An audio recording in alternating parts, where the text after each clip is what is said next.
रात्रीचं जेवण उरकून गुप्ता कुटुंब नेहमीप्रमाणे झोपी गेलं। हे कुटुंब साखर झोपेत असताना त्यांच्या कानांवर आरोळी पडली, ती म्हणजे पळा पळा पळा। पण या साखर झोपेतून उठेपर्यंत या कुटुंबाला भरपूर वेळ झाला होता, कारण गुप्ता कुटुंबियांच्या घराला आगीनं कवीत घेतलं होतं। आगीनं रौद्र रूप धारण केल्यामुळं बघता बघता अख्खं कुटुंब आगीत जळलं आणि ती रात्र त्यांच्यासाठी अखेरची ठरली। चेंबूरमध्ये नेमकं काय घडलं, तो दिवस त्यांच्यासाठी अखेरचा का ठरला, या सर्व प्रश्नांची उत्तरं जाणून घेण्यासाठी हा व्हिडिओ शेवटपर्यंत पहा। ठिकाण मुंबईतील चेंबूर परिसर, वार शनिवार। रात्रीचं जेवण उरकलं आणि गुप्ता कुटुंब नेहमीप्रमाणे आपल्या मुलांसह झोपी गेलं। पहाटे सर्वजण साखर झोपेत होते। पहाटेच्या सुमारास छेदीराम गुप्ता यांना अचानक जाग आली।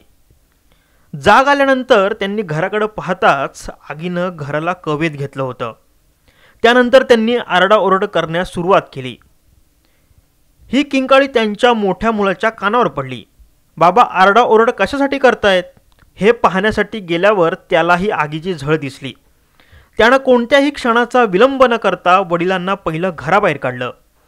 त्यानंतर तो मुलांसह इतरांना घराबाहेर काढण्यास गेला खरा, पण तोपर्यंत बराच उशीर झाला होता।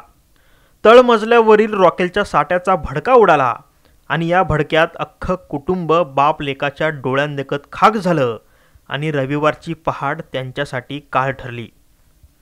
चेंबूरच्या सिद्धार्थ कॉलनीतील हे एक छोटंसं गुप्ता कुटुंब। त्यांचं किराणा मालाचं दुकान होतं।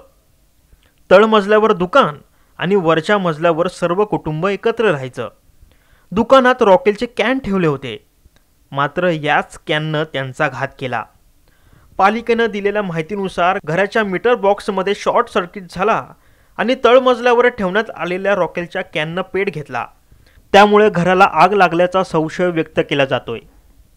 घराला आग लागल्यानंतर कुटुंबियांच्या किंकाळ्यांनी संपूर्ण परिसर हादरला। रहिवाशांमध्ये एकच खळबळ उडाली। त्यांनी त्यांच्या घराकडे धाव घेतली। आगीच्या विळख्यात सापडलेल्यांना वाचवण्यासाठी रहिवाशांनी घराचे पत्रे आणि भिंत तोडली।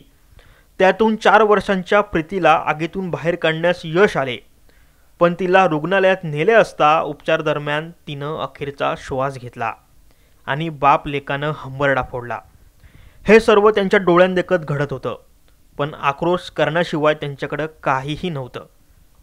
रहिवाशी आणि अग्निशमन दलाकडून त्यांना वाचवण्यासाठी आणि आगीवर नियंत्रण मिळवण्यासाठी शर्थीचे प्रयत्न सुरू होते। जवळपास 1.5 ते 2 तास हा संपूर्ण थरार सुरू होता, पण बघता बघता प्रीतीनंतर आगीत प्रेम गुप्ता, अनिता गुप्ता, मंजू गुप्ता, नरेंद्र गुप्ता, परेश गुप्ता, विधी गुप्ता आणि गीता देवी गुप्ता यांचा जागीच मृत्यू झाला। एकाच कुटुंबातील 7 निष्पाप लोकांचा बळी गेल्यानं संपूर्ण परिसरात स्मशान शांतता पसरली। नेमकी ही आग कशामुळे लागली याचा शोध पोलीस घेत आहेत, पण बाप लेकाच्या डोळ्यांदेखत अख्खं कुटुंब गेल्यामुळं दोघेही कोलमडून पडलेत। आता या घटनेबद्दल परिसरातील रहिवाशांकडून हळहळ व्यक्त केली जाते। तुम्हाला या घटनेबद्दल काय वाटतं हे आम्हाला कमेंट करून नक्की सांगा। ब्युरो रिपोर्ट, साम टीव्ही न्यूज, मुंबई।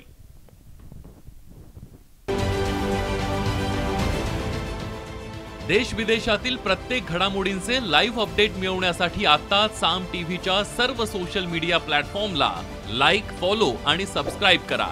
तसंच सर्व नोटिफिकेशनसाठी बेल आयकॉन प्रेस करायला विसरू नका।